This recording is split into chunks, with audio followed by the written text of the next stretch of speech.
BFM Business, le focus de Tech & Co. Voilà, du smartphone à l'électroménager, tout se répare. Difficile à imaginer dans notre société d'hyperconsommation, mais les clients ne semblent plus prêts à payer pour tout et peut-être sont-ils en train de reprendre le pouvoir. On va en parler avec nos invités. Je vous les présente tout de suite. Il est fondateur et PDG de la société Save. Damien Morin, bonsoir. Bonsoir. Merci d'être avec nous. Il est directeur satisfaction consommateur du groupe Seb, Alain Potreau. Bonsoir. Autre invité, directeur associé chez e-Recycle, on va dire en anglais. e-Recycle, Arnaud Guillaume, bonsoir. Merci d'être avec nous. Et puis, il va nous accompagner tout au long de ce débat. Frédéric Bianchi, journaliste chez BFM Business et 01 Business. Bonsoir. Bonsoir. Frédéric, qui connaît bien aussi ce monde de la grande distribution et de tous ces équipements. Alors, en quelques mots, on va commencer par vous, Damien Morin. Save, alors, pour ceux qui vont dans certains centres commerciaux, on peut voir vos corners. C'est des corners rouges. Il y a marqué Save, en gros. Et ça save quoi? Ça save nos ordinateurs. Maintenant, ça sauve aussi nos smartphones. Le principe, vous avez créé ce Save en 2013. Alors, les chiffres sont impressionnants. 250 000 € de chiffre d'affaires en janvier 2015. Près de 18 millions en décembre, c'est ça? Non, ça c'est sur l'année. Non, on faisait 100 000 € de chiffre d'affaires en janvier 2015 et on faisait 100 000 € de chiffre d'affaires par jour au mois de décembre. Voilà, et vous arrivez sur l'année à une totale de ce... Et on arrive sur l'année au mois de décembre. On n'aime pas tellement donner de chiffre d'affaires par an parce que vu qu'on a une grosse croissance, ça n'a pas tellement de sens. C'est vrai qu'entre janvier et décembre... Alors, levée de fonds, quand même, vous avez intéressé Xavier Niel et d'autres. En tout cas, Xavier Niel, il y a une levée de fonds de 15 millions d'euros qui fait partie des grosses levées de fonds en France. Alors, qu'est-ce qui fait le succès de Save? On vous a déjà vu au BFM One, vous aviez reçu le prix Révélation et vous aviez expliqué, voilà, on a aussi des méthodes. On ne fait pas que réparer, on suit le client. Enfin voilà, il y a tout un processus. Ouais, je pense que ce qui fait partie du succès de Save aujourd'hui, c'est une offre qui est parfaitement adaptée aux besoins de nos clients. Nos clients, ils ont besoin de réparation. Donc aujourd'hui, il y a à peu près 40 millions de smartphones et de tablettes tactiles qui sont quotidiennement utilisés en France. Et vous avez à peu près 12% de tous ces appareils qui cassent par an. Aujourd'hui, ces gens ont besoin d'une offre qui est bien pricée, donc à un bon prix. Ils ont besoin d'une offre qui est très rapide, c'est-à-dire qu'ils ne peuvent pas se permettre de se séparer de leurs appareils pendant plusieurs jours pour la réparation. Et ils ont besoin d'une offre qui est qualitative, ce qui fait la rupture avec toutes les petites échoppes d'indépendants qui existaient il y a encore 3 ans, 4 ans. On offre un service qui est garanti pendant 1 an avec la certitude d'avoir une pièce qui est conforme à l'original si ce n'est pas une pièce originale, etc., etc. Et puis réparation 30 minutes, enfin selon le c'est ça. Donc, le défaut, donc en fonction de exactement, en fonction de la panne en fait sur laquelle on intervient, on va pouvoir intervenir en une vingtaine de minutes. En fait, nous, sur la réparation hardware, donc d'un composant électronique, notre métier n'est pas plus compliqué que de démonter et de remonter l'appareil et de changer justement la pièce qui est défectueuse ou cassée par une pièce qui est neuve et fonctionnelle. Et ça prend jamais plus que 20 minutes. Donc on le fait directement sur notre point de vente, devant les yeux du client, et il peut pendant les 20 minutes continuer son expérience shopping, restaurant, cinéma ou autre qu'il est en train de réaliser. Des équipements Seb dans un instant. Avec dans le centre commercial. Alain Potreau. Tiens, on profite de vous avoir avec nous. C'est un mauvais buzz, là, cette histoire, on l'a entendu ce week-end. On appelle ça l'erreur 53. Ce serait les propriétaires d'iPhone 6 qui auraient mis à niveau leur iOS, la nouvelle version. Ouais. Et si ils ont fait réparer leur téléphone dans des magasins, leur iPhone dans des magasins qui n'étaient pas agréés par Apple, le bouton Home, le bouton de démarrage ne fonctionne plus. C'est vrai, c'est sûr, ça se confirme? Non, alors c'est pas totalement vrai. En réalité, bon, il y a eu un gros bad buzz en effet pour Apple, ce qui donne un peu la certitude de notre business aussi sur le long terme, c'est que en réalité Apple ne peut pas se permettre d'invalider la réparation de tiers, même s'ils peuvent le faire techniquement. C'est-à-dire qu'aujourd'hui, il y a pas mal de composants sur l'appareil qui sont totalement appairés les uns des autres. Donc la carte mère, l'écran, le bouton Home, la batterie. Et si en fait même des pièces totalement originales, si on intervertit l'écran de 2 iPhones qui sortent de leur boîte, en réalité Apple le détecte. Donc après, la question c'est de savoir est-ce qu'ils vont le bloquer ou non. S'ils le bloquent, enfermés dans leur écosystème. Ouais, s'ils le bloquent, vous avez 20 à 30% des smartphones circulant dans le monde qui ont un composant qui n'est pas original Apple ou qui vient d'un autre iPhone original qui ne marcherait plus. On parle quand même de centaines de millions d'unités. Apple, c'est pas la petite boîte du coin, c'est pas l'iPhone, c'est un produit majeur. Donc évidemment, ils peuvent pas se permettre de faire ça. Et aujourd'hui, sur l'erreur 53, ils le réalisent pour des raisons de sécurité. Alors, je vais pas vous embêter avec des détails trop techniques, mais en gros, l'empreinte digitale aujourd'hui, c'est la carte de crédit de votre. Ça peut être votre carte de crédit. C'est-à-dire qu'aujourd'hui, avec Apple Pay, votre simple pouce permet de payer quelque chose. Donc les données. Tout ça. Exactement. Ouais. Alain Potreau, vous êtes donc, j'ai dit, directeur satisfaction consommateur du groupe SEB. Alors chez vous, réparer, c'est devenu aussi un nouveau business model. 5 millions de pièces détachées sur 40 000 références sur les 20 marques. Alors parmi les marques, il y a SEB évidemment, mais il y a Calor, Tefal, Groups, Roventa. Et comment on réussit à créer de la valeur en réparant les équipements justement? Alors en fait, la création de valeur pour nous, elle vient pas de la réparation elle-même, elle vient plus de la fidélisation du consommateur et dans le rachat futur d'un nouveau produit. En réparant, on évite un rachat immédiat, mais on est persuadé qu'un consommateur qui aura été satisfait d'une de nos marques, lorsqu'il achètera un produit successif, il reviendra sur nos marques. C'est là qu'il y a la vraie création de valeur. Par ailleurs, avoir une politique de réparation, ça veut dire aussi qu'on va éviter d'échanger des produits, les échanger sous garantie et dans beaucoup de cas, éviter de les échanger alors qu'ils n'ont rien. Donc c'est également ça vous fait une économie. Voilà, c'est également plus économique de réparer pour nous comme pour le consommateur. Et vous avez amené avec vous un petit panneau produit 10 ans réparable parce que c'est ce que vous garantissez aujourd'hui. Donc aujourd'hui c'est l'engagement, ce qui en fait est le résultat d'une politique menée déjà depuis 8 ans pour rendre nos produits totalement démontables, remontables, pour stocker les pièces, pour avoir un réseau capable de réparer et d'avoir les pièces très vite. Et cet engagement on veut le faire savoir aux consommateurs puisqu'aujourd'hui une des principales raisons pour lesquelles un consommateur ne répare pas son produit, c'est en fait souvent qui ne sait pas que c'est possible.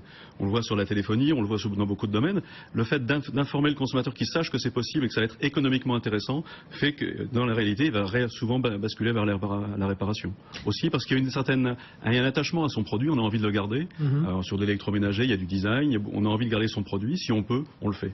Et alors, Alain Potreau, c'est un peu une révolution industrielle, quelque part, à rebours, on va dire, chez SEB. Là, vous devez je parlais de business model, mais c'est un changement complet dans votre SAV. Là, ça aussi, il faut l'intégrer dans la transformation du groupe SEB. Alors tout à fait, c'est un vrai changement industriel. Aujourd'hui, c'est un changement qu'on a initié surtout en 2008, mais depuis 2011, toutes nos usines sont certifiées en fonction du taux de réparabilité des produits qui sortent. On mesure si un produit va vraiment être réparable, donc remontable, et éventuellement on va l'adapter spécifiquement pour pouvoir le remonter, le démonter et le remonter.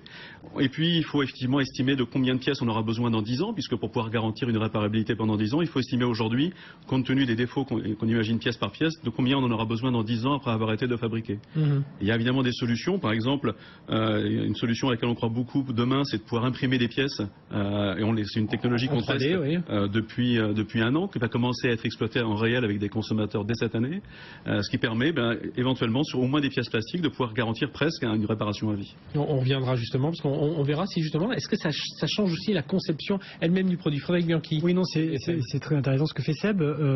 Après, il faudra voir le coût, quel coût ça va coûter, parce qu'aujourd'hui, les gens ne réparent pas l'autocuiseur cote minute parce qu'ils ne savent pas qu'on peut le faire, mais aussi parce que ça coûte peut-être moins cher de racheter au supermarché une nouvelle cote minute, un nouvel autocuiseur, plutôt que d'aller le faire réparer. Est-ce qu'aujourd'hui, vous pouvez garantir un coût intéressant pour les consommateurs? Alors, clairement, sur nos produits qui ne sont pas les produits les plus bas de gamme ou les plus têtes de gondole, ça vaut le coup de réparer. Une cocotte minute, on répare des cocottes minutes qui ont 20, 30, 35 ans. On a toujours les pièces. Il y a des clients qui viennent faire réparer leur cocotte minute de 30 ans. Tout à fait. Et qu'on va recalibrer, qu'on va retester. Non, sur les cocottes minutes, c'est presque le produit qu'on répare le plus longtemps. Parce qu'effectivement, c'est d'ailleurs souvent la cocotte minute qu'on a eu à son mariage et qu'on a envie de garder, de continuer à conserver. Ensuite, le coût de la réparation, la pièce détachée elle-même est relativement peu coûteuse, et on a travaillé sur les coûts des pièces. En 2013, on a baissé de 30% le coût moyen de toutes nos pièces, de manière justement à s'assurer qu'individuellement, chaque pièce allait permettre une réparation. À nouveau, la réparation elle-même, pour nous, n'est pas le business model. L'objectif, c'est la réparation, c'est la continuité, la durée de vie globale de nos produits et l'image de la marque, et pas la réparation. C'est en aucun cas un objectif de business. Ensuite, aujourd'hui, on ne peut pas directement s'engager sur le coût d'une réparation, puisque les réparations sont faites principalement par nos réparateurs, qui sont indépendants. Par contre, on réfléchit effectivement à une formule du type pour une cafetière, on s'engage à ce que pour 30 € forfaitairement, un peu comme sur la téléphonie, on réparera n'importe quel type de panne. Et ça permettra effectivement d'éviter également la notion du devis payant qui souvent freine l'acte de réparation. Alors, autre domaine dans le boom de la réparation, c'est surfer sur la vague du recyclage. Avec vous, on va en parler avec vous, Arnaud Guillaume, vous êtes directeur associé e-Recycle. Alors vous, votre spécialité, c'est le recyclage des smartphones défectueux. On vient vous voir, on a un smartphone défectueux. Alors s'il est totalement inutilisable, vous engagez à le recycler. Mais si vous pouvez le réparer, vous le réparez et repart dans un cycle de vente. Et je prends un exemple, hein. Un iPhone 6 Plus, on peut l'avoir à 570 €, soit 250 € de moins que le neuf, et il fonctionne comme à merveille, avec une garantie d'1 an. Enfin voilà, expliquez-nous ça. Alors c'est vrai que nous, on reprend les téléphones. Donc le recyclage, ça consiste à reprendre le téléphone auprès des particuliers ou entreprises. Derrière, on va les nettoyer, les vérifier pour voir si vraiment ils sont conformes, s'ils sont fonctionnels. Et à partir de là, on va les reconditionner, d'accord, ou les réparer. Donc avant de les reconditionner, on les répare avec des pièces d'origine par rapport aux différents mobiles qu'on a pu avoir, qui sont non fonctionnels. Donc on fait un micmac qui permet donc de retrouver un téléphone fonctionnel et en très bon état. Et ensuite, on le repackage, plus ou moins, et ensuite on le vend. Et les circuits, parce qu'il y a plusieurs sociétés. Est-ce que ça peut partir vers des... où on va recycler, c'est-à-dire qu'il est inutilisable, les pièces sont pas très bonnes, donc du coup on va tout de suite recycler la batterie et le démanteler. Et s'il est sur ce soir, on a des téléspectateurs, des auditeurs de BFM Business qui récupèrent des vieux téléphones avec 2-3 ans. Un tiroir. Oui, en général c'est ça, on ne sait pas quoi faire. On ne sait pas quoi en faire, on dit ça servira peut-être à un ami ou en cas de panne, ou si je vais à un festival par exemple, je ne vais pas prendre mon bel iPhone tout neuf. Donc dans ce cas-là, c'est vrai qu'on le laisse dans un tiroir et en fait on perd la batterie, le chargeur ou que sais-je. Et de ce fait, en fait, on le laisse errer parmi les tiroirs et on le retrouve en fait au moment du déménagement souvent. Et Fred Bianchi. Non, mais c'est vrai qu'aujourd'hui, on voit qu'il y a une prise de conscience un petit peu après des années où on veut plus jeter. On jetait. Alors pourquoi on jetait aussi? Parce que les produits sont de moins en moins chers. Aujourd'hui, un téléviseur, un téléphone, alors l'iPhone c'est peut-être l'exception qui confirme la règle, mais aujourd'hui un produit high-tech, une tablette, ça coûte 50 €. Donc on va préférer racheter du neuf et jeter l'ancien, même si d'ailleurs quand on passe à un nouveau produit, c'est pas forcément parce que l'ancien ne marche plus, c'est parce que l'ancien est désuet, est dépassé et qu'on veut le nouveau produit, la nouvelle technologie. Il y a peut-être aujourd'hui, c'est vrai, un retour, en tout cas au niveau de la conscience, au niveau des industriels qui proposent ces solutions-là de réparation, vers un développement plus durable et une prise de conscience. Alors après, est-ce que le très grand public va suivre? Damien Morin, vous, les réparations que vous faites dans les boutiques Save, c'est plutôt de l'iPhone, du Samsung haut de gamme, ou c'est un peu de tout? Non, clairement, on a quand même un coût de main-d'œuvre sur la réparation, donc même 20 minutes, 30 minutes de main-d'œuvre sur un technicien au milieu d'un centre commercial, etc. Tout ça, c'est un certain coût. Donc en effet, nous, on impacte en plus de la pièce détachée un certain coût, qui n'est pas toujours le même, qui n'est pas toujours homogène, mais qui en fait, c'est là notre marge, en fait, c'est la main-d'œuvre de nos techniciens sur l'appareil. Et il faut quand même que l'appareil soit quand même sur une certaine gamme, il faut quand même que l'appareil ait encore une vraie valeur de marché pour que la réparation vaille le coup, si je puis dire. Une réparation à 10, 15 €, c'est des réparations qui sont pas rentables pour nous et que malheureusement on peut pas opérer. Donc, et en plus, réellement, les clients, c'est pas tellement une demande des clients parce qu'en fait, les clients veulent réparer et conserver plutôt des mobiles haut de gamme, en fait. En général, oui, c'est la vitre, voilà, exactement, de base. Sur ce côté-là, oui, Arnaud Guillaume. C'est vrai qu'aujourd'hui, tous les 18 mois, on a tendance à changer de mobile. C'est le chiffre aujourd'hui qu'on connaît. Après, avec la tendance des forfaits sans engagement, etc., ça a rehaussé un peu la durée de vie, exactement. Avant, on était plus ou moins, c'était mensualisé directement dans le forfait. Donc du coup, là, ça a changé et ça change aussi la donne. Alain Potreau de Seb, est-ce que ça veut dire que le client, il reprend la main un peu sur son... Avant, c'était juste vu comme un consommateur, il achète son équipement, sa case, bon, il en rachète un autre. Et aujourd'hui, il veut être un peu mieux maîtrisé, le cycle de vie de son produit, puis son portefeuille aussi par la même occasion. Moi, je crois qu'effectivement, l'utilisateur reprend la main. Il est à la fois plus conscient d'avoir une consommation peut-être responsable. Toutes les idées écologiques, malgré tout, font leur chemin petit à petit. Et s'il peut éviter de jeter pour rien, un des avantages de l'électroménager par rapport à la high-tech ou à la téléphonie, c'est que c'est vrai que les évolutions technologiques sont un petit peu moins rapides. Donc il y a moins de remplacements pour bénéficier de nouvelles fonctionnalités. On peut même aller au-delà et concevoir des produits. Aujourd'hui, à l'électroménager, c'est des produits qui deviennent connectés. Donc on rentre un petit peu dans l'idée effectivement des évolutions des applications qui peuvent tourner très vite. Aujourd'hui, on réfléchit pour que lorsqu'on sort un produit connecté, on puisse éventuellement modifier les produits déjà existants, donc les utilisateurs précédents, pour qu'ils puissent en bénéficier et éviter le remplacement par l'évolution technologique.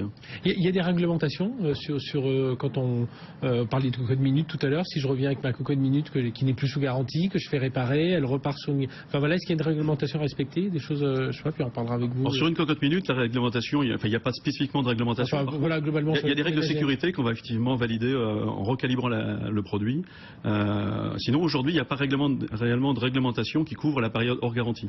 Il y a beaucoup de choses sur les droits des consommateurs pendant la garantie, que ce soit du droit européen, du droit français, et finalement, c'est le néant au-delà, avec des essais législatifs sur des engagements de durée de pièces détachées, par exemple, durée de fourniture de pièces détachées, avec une loi la loi Hamon qui est passée en mars de 2015, mais qui reste finalement très vague, en indiquant, quand un industriel indique qu'il a des pièces détachées, si Apple annonce qu'ils ont des pièces détachées pendant 10 ans, mais qu'elles valent 1 000 € et qu'elles sont disponibles dans 2 mois, ils respecteront la législation. Ce sera évidemment une aberration pour le consommateur. Donc, Damien Morin de Save. C'est un petit peu ça en fait, sur le marché de la téléphonie. On a un petit peu quelque chose qui ressemble à ça, avec en effet pas mal de lois européennes, etc., qui protègent les consommateurs, et puis des marques qui justement jouent pas toujours le jeu. Alors nous, sur notre environnement, on a tout simplement une garantie d'à peu près 1 an sur la totalité des constructeurs, ce qui déjà là ne respecte pas le droit européen, le droit européen qui est de 2 ans pour un produit fini, mais bon voilà, donc ils appliquent une garantie de 1 an. Alors nous on opère de manière hors garantie en fait sur les appareils,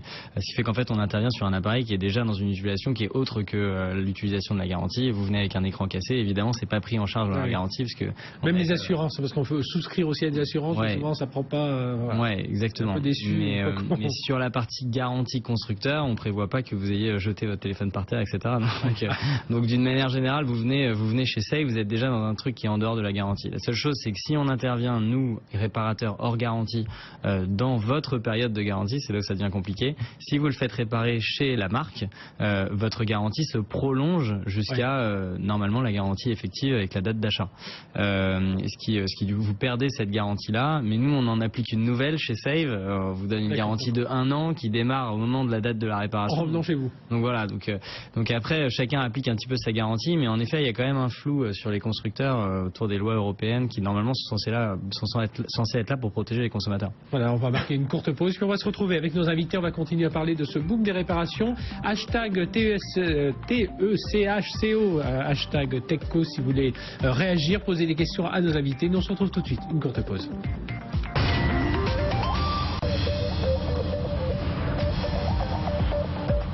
BFM Business et 01net.com présentent Tech & Co, le grand live du numérique avec Frédéric Simotel. On parle des réparations, on va parler d'obsolescence programmée ou non aussi avec nos invités. Damien Morin, fondateur et PDG de Save, Alain Potreau, directeur satisfaction consommateur du groupe SEB, Arnaud Guillaume, directeur associé chez eRecycle, et Frédéric Burki qui reste avec nous, journaliste chez BFM Business. Tiens Arnaud Guillaume, tout à l'heure je prenais un exemple d'un iPhone qui on doit quand même débourser entre 500 et 600 euros pour avoir un iPhone réparé, reconditionné, je cherchais le terme. Et aujourd'hui, c'est dans l'état d'esprit des consommateurs. Ils sont prêts à mettre même ce prix-là. Ça commence. C'est vrai que nous, on peut faire une économie avec le reconditionné d'au moins 50% sur certains produits. D'autres, on est plus aux alentours de 14%, donc les populaires comme Apple, iPhone 6. Mais c'est toujours une économie importante parce que 14% de 700 euros, ça commence à être intéressant. Donc on gagne vite 120 euros, 130 euros pour avoir les mêmes fonctionnalités, pour avoir quelque chose qui est complètement propre, c'est-à-dire qu'on n'a pas de rayures sur l'écran ni la coque. Donc on va dire qu'on paye la boîte 130 euros. Le reste, tout est fonctionnel et on n'y voit pas grand-chose. Et vous trouvez qu'aujourd'hui, les gens aussi, parce que vous travaillez, eRecycle évidemment, vous travaillez beaucoup sur ce côté du recyclage de ces équipements, ça commence à rentrer dans les... Ça commence à rentrer. C'est vrai que les utilisateurs, ils recherchent, un peu tout le monde, des moyens d'économiser, plus ou moins. Là, le côté reconditionné permet d'avoir une occasion, mais surtout garantie pendant 6 mois ou 1 an, ça dépend. Donc c'est vrai que c'est le côté sécuritaire qui peut apparaître, mais également le côté, on peut avoir les nouveaux smartphones à moins cher, à moitié prix, donc très facilement. Et donc ce côté-là commence à un peu exploser aujourd'hui. un peu trop chez Seb, justement, ce côté des clients prêts à repartir avec une nouvelle vie avec leurs équipements. Vous sentez, on parlait tout à l'heure de la vieille cocotte minute, mais est-ce qu'aujourd'hui vous sentez que les clients ils cherchent justement, alors peut-être pour des soucis d'économie, peut-être et puis ce côté environnemental aussi, est-ce qu'il ressort? On le voit très concrètement, quand on regarde en France les réparations qui sont faites hors garantie, donc un consommateur qui va payer pour réparer son produit, tout confondu sur le petit électroménager de nos marques, on était à peu près il y a 5 ans à autant de produits réparés hors garantie et de produits réparés sous garantie. Aujourd'hui, en 2015, on répare 2 fois plus de produits hors garantie que de produits sous garantie, parce qu'il y a effectivement, je ne vais pas dire un engouement, mais de plus en plus de consommateurs qui voient leur intérêt. Oui. Alors, non, Frédéric Bianchi, vous avez une question? Oui, non, mais vous parliez tout à l'heure d'obsolescence programmée. C'est un concept un peu fou, un peu vague, on met un peu tout dedans. Il n'y a jamais eu de preuve, à ma connaissance, de produits high-tech qui auraient été sabotés au moment de la conception. Par contre, oui, ce qui a fait qu'on est parti un petit peu dans des excès, c'est que les produits aujourd'hui sont moins chers, sont plus abordables. Le coût de la réparation est élevé. Vous disiez tout à l'heure qu'en dessous de 15 €, c'est pas rentable pour vous. Le coût du travail est élevé. Donc aujourd'hui, c'est vrai que ça coûte moins cher de racheter un produit neuf que de faire réparer. Donc après, quand il y a des initiatives des fabricants, c'est très bien. Mais est-ce que les clients vont vraiment suivre en masse? Parce que l'objectif pour vous, c'est que aujourd'hui, grande partie des clients... J'essaye, en tout cas pour la partie smartphone, c'est vous ouvrez un corner par jour, non? Ouais, nous on fait à peu près 250 réparations par heure, mais téléphone très haut de gamme, hein, c'est pas... C'est en effet un produit haut de gamme. Donc sur du très haut de gamme, on va faire réparer quand on brise une vitre ou quelque chose comme ça. Après, sur la plupart des produits, est-ce que ce sera le cas? Alors c'est vrai que sur l'électroménager relativement haut de gamme, une cafetière à 1 000 €, une cafetière toute automatique à 1 000 €, c'était naturel que les consommateurs essayent de la faire réparer longtemps. Mais on le voit également sur des grille-pains, on le voit sur des bouilloires, où on a aujourd'hui par exemple en garantie, on est passé de 15 à 45% de réparation par rapport aux produits échangés dans la période de garantie. Ensuite, aujourd'hui à nouveau, c'est la connaissance par le consommateur. Aujourd'hui on veut l'informer dès le départ que le produit qu'il achète sera réparable, qu'on va s'engager à tout mettre en place pour que ce soit le cas pendant une longue durée, donc avec un logo. On pense que la différenciation est importante justement pour pas que tous les produits apparaissent sur le même pied d'égalité, ce qui globalement tire vers le bas.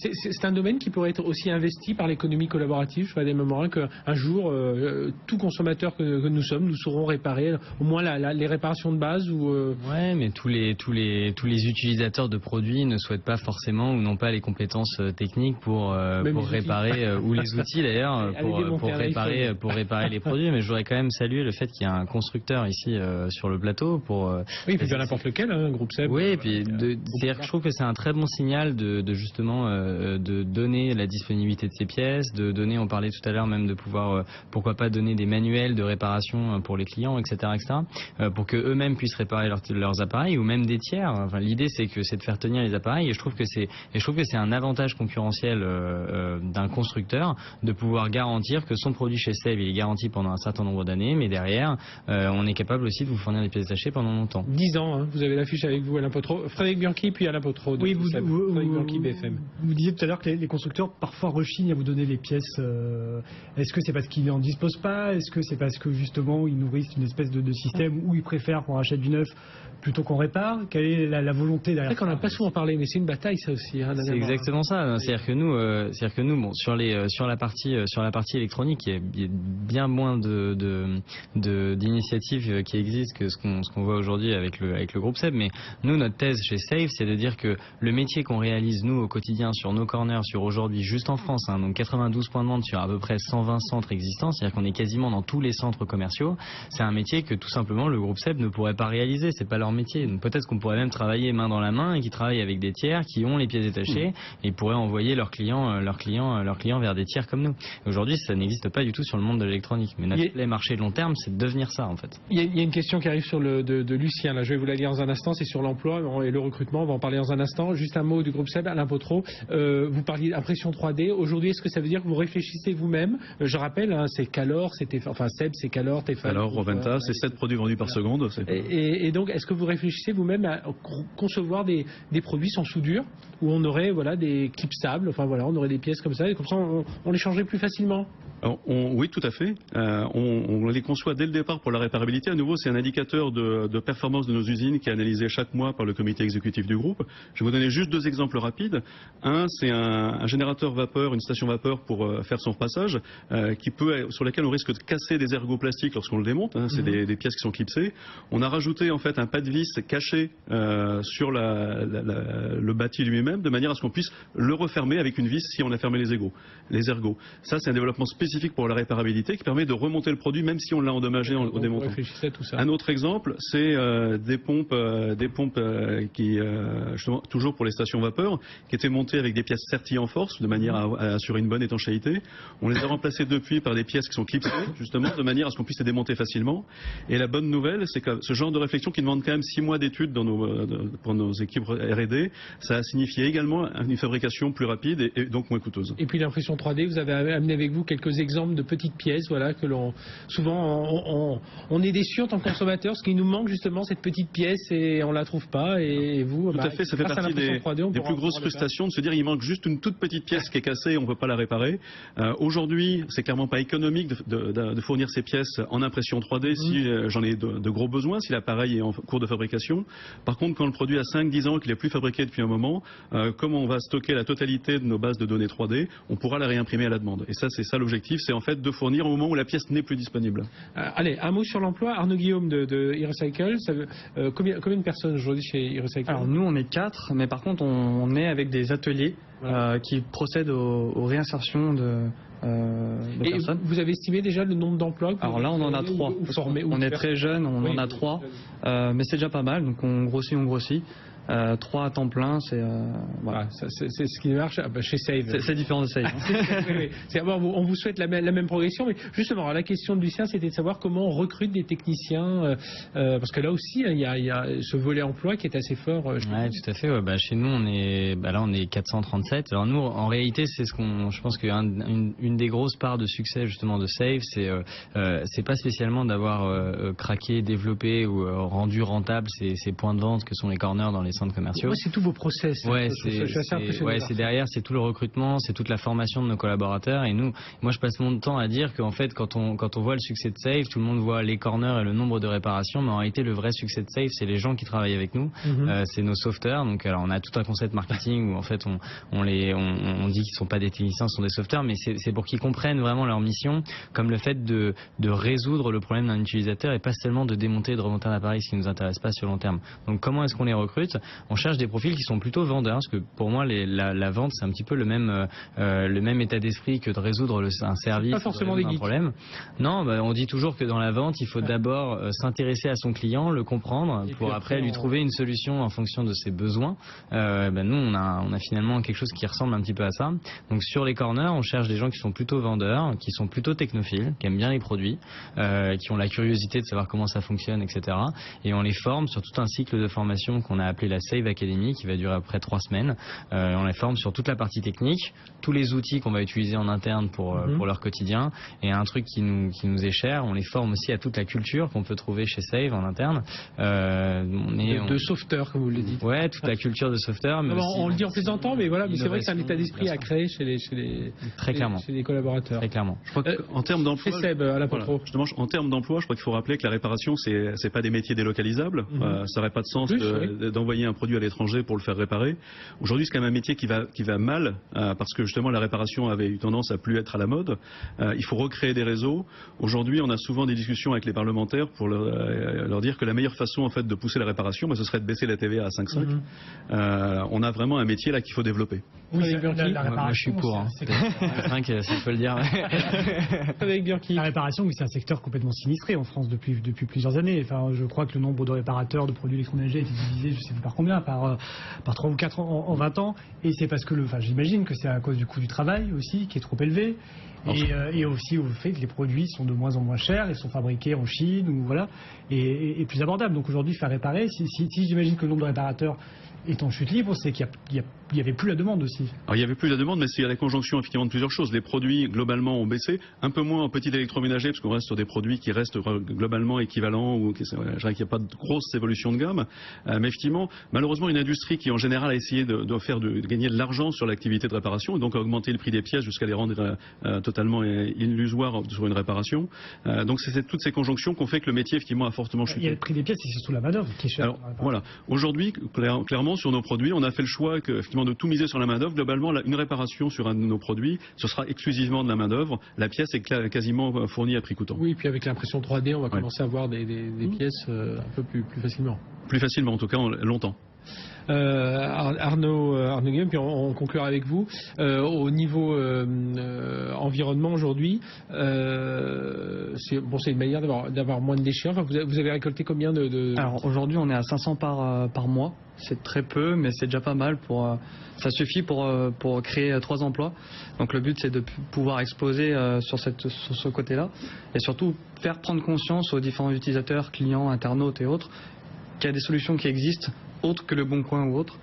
C'est vraiment de pouvoir recycler et donner une seconde vie vraiment au téléphone. Parce que c'est vrai qu'on les revend sur différentes places de marché ou sur notre propre site internet. Parce qu'on voit aujourd'hui Amazon qui propose des téléphones iPhone reconditionnés puis autres marques. Oui, puis reconditionnés à neuf. Oui. C'est ça, exactement. Et on est sur Amazon en premium, donc vous pouvez recevoir et juste à 24 heures notre... Sur le 38% seulement des déchets électriques et électroniques sont recyclés en France. Ça veut quand même dire qu'il y a 2%. Voilà, exactement. Bon, après, ça dépend des types de déchets électroniques. Il y en a qui ne sont pas récupérables, on va dire. D'autres qu'on peut toujours traiter et on peut réutiliser pour en créer de nouveaux produits électroniques. 7,4 kg par habitant de déchets électriques recyclés en 2014, 9 kg en 2015 par habitant. Voilà, c'est un peu les chiffres. Donc faites votre calcul vous-même, savoir si vous recyclez correctement. Messieurs, merci. Damien Morin de Save, Alain Potreau de Seb et Arnaud Guillaume d'E-Recycle. Frédéric Burki, merci de nous avoir accompagnés tout au long de ce focus. Allez, on se retrouve dans un instant. On va parler, on va continuer à parler de techno, de numérique avec la start-up et tout de suite le hashtag de la journée. À tout de suite. BFM Business.